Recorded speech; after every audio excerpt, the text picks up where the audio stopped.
राधे राधे, जय श्री कृष्णा। मैं आपके लिए लेकर आई हूँ रविवार की कथा।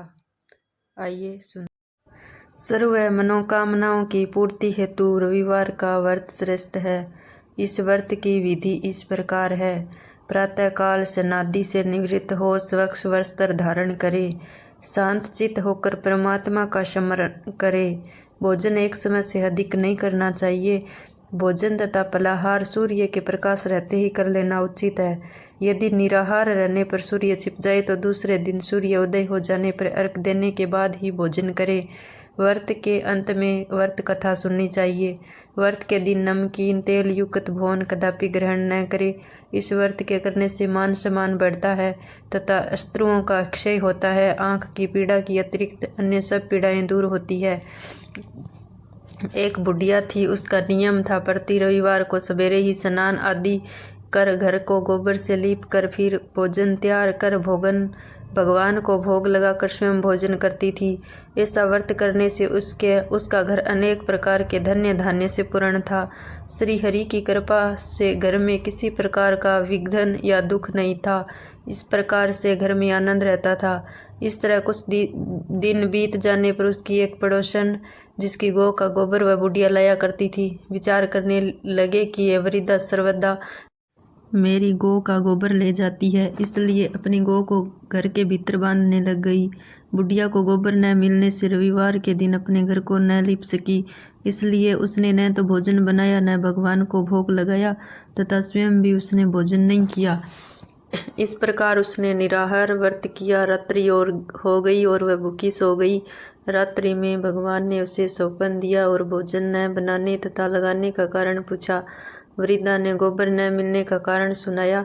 तब भगवान ने कहा कि माता, हम तुमको ऐसी गौ देते हैं जिसे सभी इच्छाएं पूर्ण होती है, क्योंकि तुम हमेशा रविवार को गौ के गोबर से लीप कर भोजन बनाकर मेरा भोग लगाकर खुद भोजन करती हो। इससे मैं खुश होकर तुमको वरदान देता हूँ।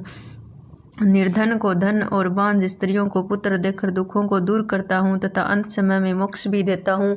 सौपन में ऐसा वरदान देकर भगवान तो अंतर्ध्यान हो गए और वृद्धा की आंख खुली तो वह देखती है कि आंगन में एक अति सुंदर गौ और बछड़ा बंधे हुए हैं।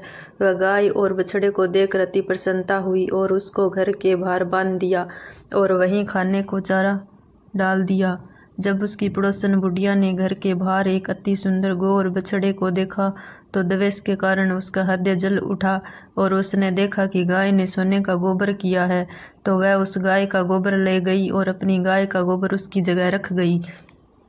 वह नित्य प्रति ऐसा ही करती रही और सीधी सादी बुढ़िया को इसकी खबर नहीं होने दी। तब सर्वव्यापी ईश्वर ने सोचा कि चालाक पड़ोसन के क्रम से बुढ़िया ठगी जा रही है, तो ईश्वर ने संध्या के समय अपनी माया से बड़े जोर की आंधी चला दी। बुढ़िया ने आंधी के भय से अपनी गौ को भीतर बांध लिया।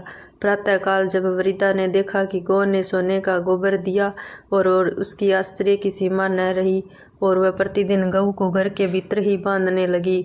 उधर पड़ोसन ने देखा कि बुढ़िया गऊ को घर के भीतर बांधने लगी है, पर उसका सोने का गोबर उठाने का देव नहीं चलता, तो वह ईर्ष्या और डाह से जल उठी और कुछ उपाय न देख पड़ोसन ने उस देश के राजा की सभा में जाकर कहा, महाराज, मेरे पड़ोस में एक वृद्धा के पास ऐसा गऊ है जो आप जैसे राजाओं के योग्य है। वह नित्य सोने का गोबर देती है। आप उस सोने से प्रजा का पालन करिए। वह वृद्धा इतने सोने का क्या करेगी? राजा ने ये बात सुनकर अपने दूतों को वृद्धा के घर से गऊ लाने की आज्ञा दी। वृद्धा प्रातः ईश्वर का भोग लगा भोजन ग्रहण करने जा ही रही थी कि राजा के कर्मचारी गऊ खोल कर ले गए। वृद्धा काफी रोई चिल्लाई, किंतु कर्मचारियों के समक्ष कोई क्या कहता। उस दिन वृद्धा गऊ के वियोग में भोजन न खा सकी और रात भर रो रो कर ईश्वर से गऊ को पुनः पाने के लिए प्रार्थना करती रही। उधर राजा गऊ को देखकर बहुत प्रसन्न हुआ, लेकिन सुबह जैसे ही वह उठा सारा महल गोबर से भरा दिखाई देने लगा। राजा यह देख घबरा गया। भगवान ने रात्रि में राजा को सौपन में कहा कि हे राजा, गाय वृद्धा को लौटाने में ही तेरा भला है। उसके रविवार के व्रत से प्रसन्न होकर मैंने उसे गाय दी थी। प्रातः होते ही राजा ने वृद्धा को बुलाकर बहुत से धन के साथ सामान सहित गऊ बछड़ा लौटा दिया। उसकी पड़ोसिन को बुलाकर उचित दंड दिया। इतना करने के बाद राजा के महल से गंदगी दूर हुई। उसी दिन से राजा ने नगरवासियों को आदेश दिया कि राज्य की तथा अपनी समस्त मनोकामनाओं की पूर्ति के लिए रविवार का व्रत रखा करें। व्रत करने से नगर के लोग सुखी जीवन व्यतीत करने लगे। कोई भी बीमारी तथा प्रकृति का प्रकोप उस नगर पर नहीं था। सारी प्रजा सुख से रहने लगी। बोलिए सूर्य देव भगवान की जय। कहानी अच्छी लगे तो चैनल को सब्सक्राइब करें, लाइक करें, शेयर करें।